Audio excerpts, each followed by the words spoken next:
Halo semuanya, kita bertemu lagi masih bersama Miss Dinda dalam pembelajaran PPKN. Dan minggu ini adalah minggu pertemuan yang ketujuh. Masih dengan topik pembahasan yang sama seperti minggu lalu, yaitu tentang demokrasi dalam Pancasila. Subbab yang akan kita bahas pada pertemuan kali ini adalah tentang arti penting perilaku demokratis dalam kehidupan berbangsa dan bernegara.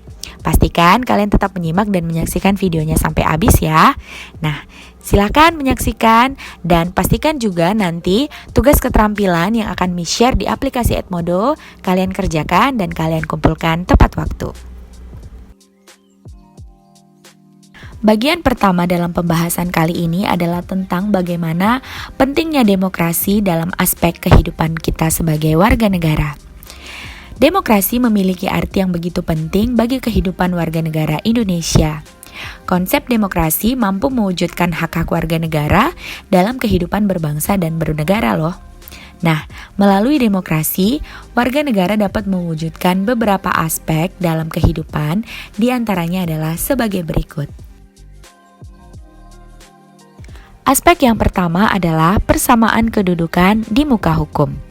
Artinya, hukum harus dijalankan secara adil dan benar, serta kehadiran hukum tidak boleh didiskriminasi ataupun tajam ke bawah dan tumpul ke atas.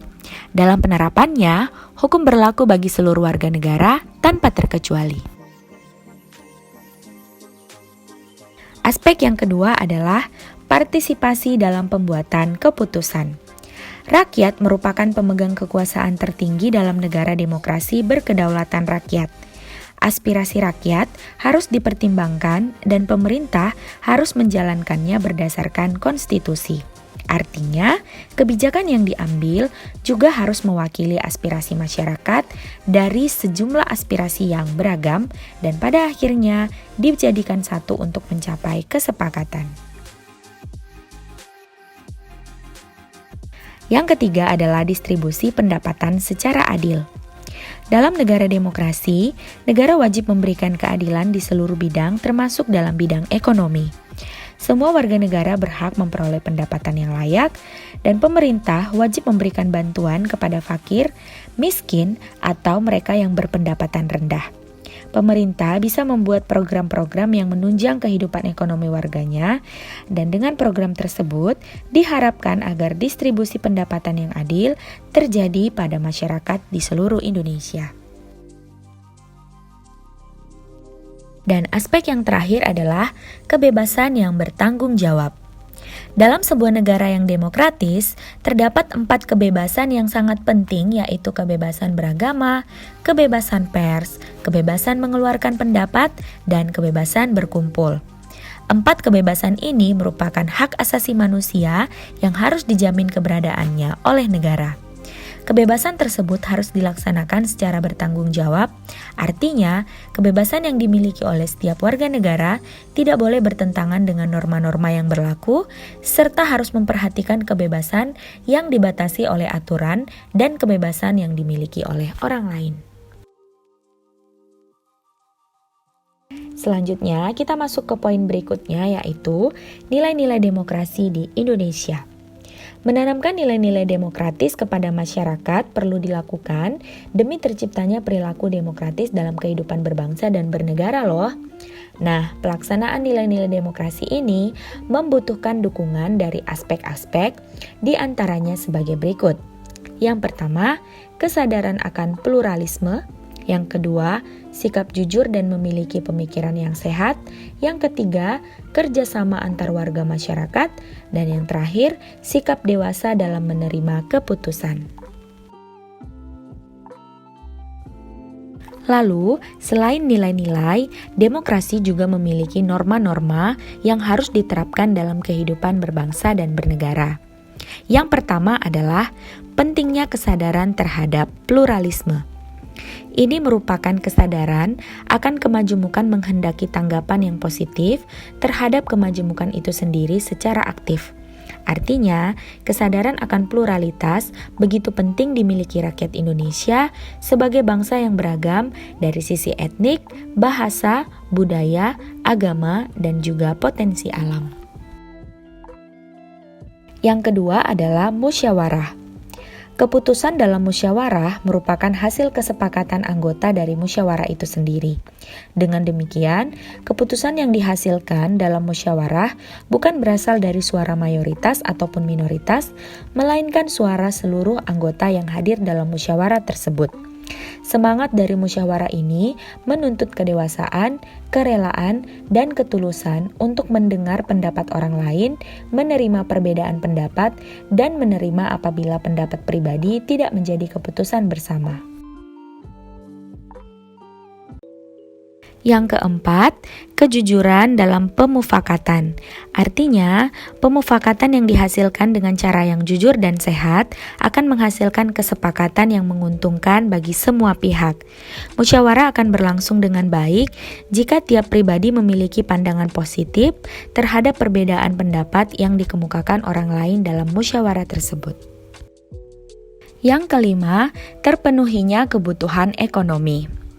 Pemenuhan kebutuhan ekonomi tidak lepas dari perencanaan sosial budaya. Pemenuhan kebutuhan warga secara berencana merupakan bentuk dari praktek demokrasi. Pemerintah dengan kebijakan ekonominya dan masyarakat dengan upaya menciptakan lapangan kerja sendiri untuk dapat menyejahterakan hidup.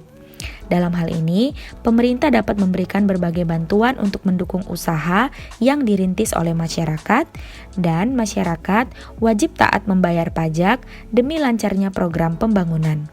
Apabila kewajiban-kewajiban tersebut berjalan dengan baik, maka roda perekonomian negara juga akan menjadi lebih stabil. Yang keenam, sikap demokratis sebagai unsur pendidikan demokrasi.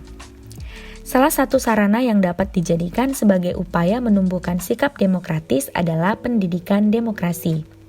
Melalui pendidikan demokrasi, seseorang akan belajar menghormati hak orang lain, menghargai proses pengambilan keputusan, dan menjalankan hasil keputusan dengan penuh tanggung jawab. Dan yang terakhir, kerjasama antar warga masyarakat dan sikap saling percaya. Kerjasama antar warga masyarakat, sikap saling percaya dan saling mendukung secara fungsional antara berbagai unsur kelembagaan masyarakat merupakan segi penunjang demokrasi. Masyarakat yang terkotak-kotak dan saling curiga dapat mengakibatkan tidak efisiennya cara hidup demokrasi tersebut. Keadaan ini dapat menghasilkan pola tingkah laku dan bertentangan dengan nilai-nilai demokrasi. Maka dari itu, sebagai masyarakat yang menjunjung tinggi nilai demokratis, antar warga negara harus saling percaya dan saling mendukung satu dengan yang lain. Dan poin terakhir dalam pertemuan kali ini adalah penerapan sikap demokratis di berbagai lingkungan. Sikap demokratis hendaknya dimiliki oleh seluruh warga negara Indonesia demi mewujudkan negara demokratis. Oleh karena itu, warga negara dan pemerintah wajib saling bersinergi dalam membangun kehidupan dan demokratis. Nah, seperti apa sih contoh sikap demokratis dalam lingkungan-lingkungan tersebut? Berikut penjelasannya. Contoh yang pertama di lingkungan keluarga, di antaranya adalah bekerja sama membantu meringankan pekerjaan orang tua, bersedia mendengarkan nasihat orang tua, dan menyelesaikan permasalahan dalam keluarga melalui musyawarah.